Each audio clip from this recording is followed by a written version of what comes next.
Okay everyone, now I'm going to show you how to install the battery harness here, the upper level harness. First off, again, 4, 5, 6 owners, it's best to raise the headlights, turn them on, and then make sure you're turning the power off for either car via the battery disconnect switch. It'll leave the headlights up, which will give you a lot more room to work when you're routing the wires and kind of reaching around the washer reservoir. Battery's off. So right here we've got our accessory post, which already has some other hot accessories. This is a 13mm nut. That comes off. Small washer comes off.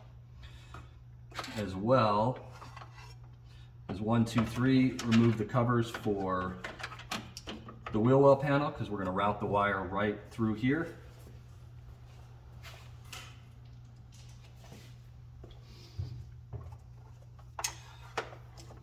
On my battery at least, you can get the wires right along the top. So I route it under the radiator overflow, under the negative terminal, and just kind of get the, just come right along the top here. There's enough room for probably most hands to kind of get behind the battery, make sure that, and the fuses end up being right along the outside of the battery. Come around here, and the 2 ring terminals sit right on top there.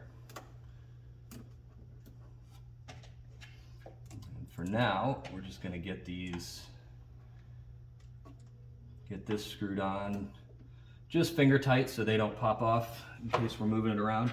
Then it's a matter of just routing the cable right between the radiator line and the posts. And in this case, this side's on this side, the middle one is on the outside. And then before you start setting this one in,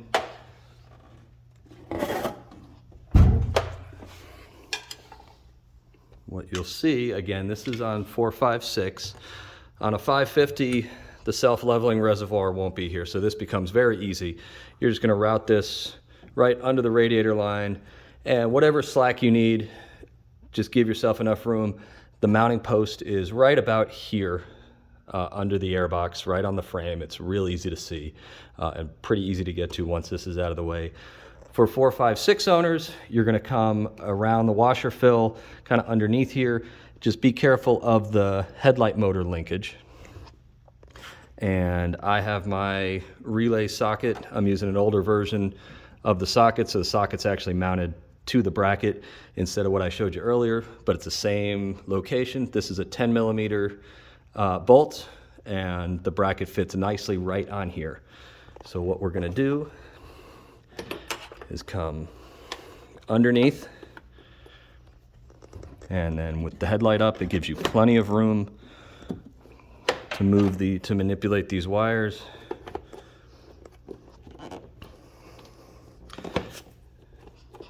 Tuck this back here.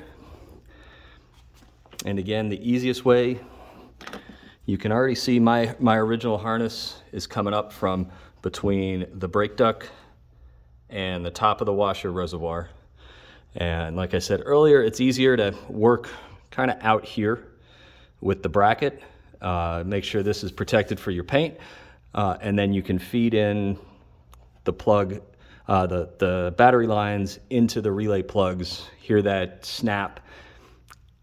And then out here on the 4, 5, 6 is best to mate up the relays to the sockets, get everything pushed back in here, and then secure this. And then go back underneath, make sure everything's zip tied, make sure everything's clear. Again, double check the linkage, that the headlights, nothing is in the way, and these are made with plenty of slack, so they should be down here kind of by the charcoal canister and come back up into the sockets here.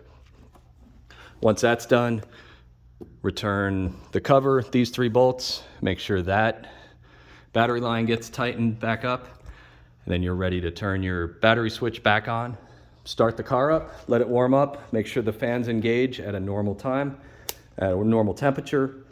If you have an anemometer, put it against the fans, you may find out you're moving a lot more air quicker, but ultimately this is still this harness is meant as an improvement to the electrical system.